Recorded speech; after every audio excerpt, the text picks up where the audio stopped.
The school hallway buzzed with chatter, footsteps, and the familiar clatter of lockers slamming shut. But for Emma, the new girl, every sound felt like it was directed at her. She walked with her eyes lowered, clutching her books tightly against her chest. Her simple floral dress swayed gently as she hurried along, wishing she could blend into the walls. Emma was shy, reserved, and desperately trying to escape the gaze of students who seemed eager to point out her every difference. She had moved to this town only a week ago.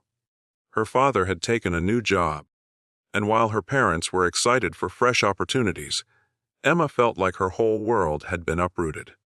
Back in her old school, she had at least a few friends who knew her well. Here, she was invisible, or worse, the perfect target. That morning, as Emma passed a group of loud students in the hallway, whispers followed her. A tall boy with slicked back hair smirked, nudging his friend. "Check out the new girl. Looks like she got her dress from a thrift store." His voice was loud enough for everyone to hear. Laughter erupted. Emma's cheeks burned, but she kept walking, fighting the lump in her throat. She thought that maybe if she stayed quiet long enough, they would lose interest. But bullies rarely stopped when their target refused to fight back. By lunch, the whispers had grown into cruel jokes. Emma sat alone at the edge of the cafeteria, picking at her sandwich. Across the room, the same group of boys plotted their next move. Their leader, the tall one named Jake, grinned with malicious delight. "Let's see how quiet she stays when we really push her." The next period, Emma hurried down the hallway, hoping to make it to class before the troublemakers noticed her. But fate had other plans. Jake and his friends were waiting. They blocked her path, their mocking smiles sending a wave of dread through her chest. "Hey, new girl," Jake sneered. "That's a cute dress. Too cute for this dump of a school." Before Emma could react, he reached out and tugged at her sleeve. The sound of fabric tearing echoed through the hallway. Gasps filled the air as other students turned to watch. Emma froze, her heart pounding in her ears. The humiliation was unbearable. Her eyes stung with tears as she tried to pull away, clutching the torn edge of her dress. The laughter that followed felt like knives. "What's the matter?" Another boy jeered. "Can't handle a little fun." But in that moment, something inside Emma shifted. The shame turned into fire. The fear she carried every day melted into something stronger. Anger, determination, and a refusal to be broken. What no one at the school knew was that Emma had spent years training in karate. It was her father's idea, teaching her discipline and self-respect, and Emma had loved every lesson. She never showed off her skills because she believed martial arts wasn't about proving strength.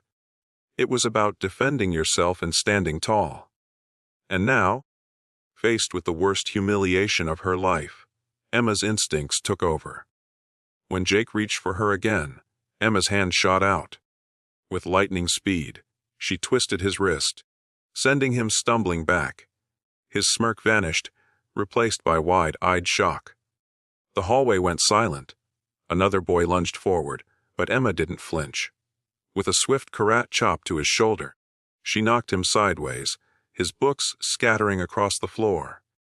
Gasps filled the air as the bullies stumbled, unable to comprehend how the quiet new girl had suddenly become a force they couldn't control. Jake, furious and embarrassed, tried to charge at her again. But Emma stood firm, planting her feet just as her sensei had taught her. When he swung wildly, she sidestepped and gave him a sharp, precise kick, not enough to cause serious harm, but enough to drop him to the ground with a thud.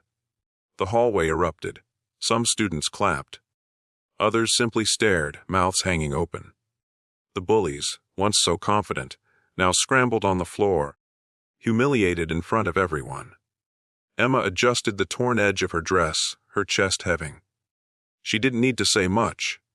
Her actions had spoken louder than any words could. But she looked at Jake, still groaning on the floor, and said in a calm, steady voice, "Leave me alone." and leave everyone else alone too. For the first time, Jake didn't have a comeback. His friends helped him up, and the group stumbled away, their arrogance shattered. In the days that followed, everything changed for Emma. The same students who once whispered behind her back now looked at her with respect. Some even came up to apologize for not standing up for her sooner. She wasn't invisible anymore. She was someone people admired.